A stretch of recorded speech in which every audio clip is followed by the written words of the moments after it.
అపోస్తలుడైన పౌలు అంటూ ఉన్నాడు, మేము ప్రభువు విషయమై భయము నొంది మనుషులను ప్రేరేపించుచున్నాము. దేవుని భయము పరిశుద్ధ జీవితానికి నడిపిస్తుంది.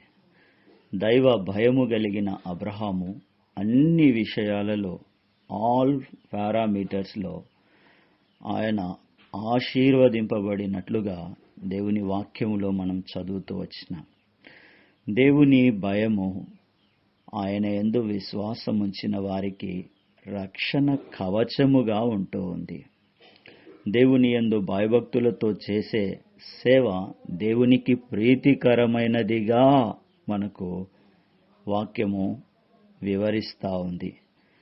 పౌలు ప్రభు విషయమై భయము నెరిగి దేవునికి లెక్క అప్పగించవలననేటటువంటి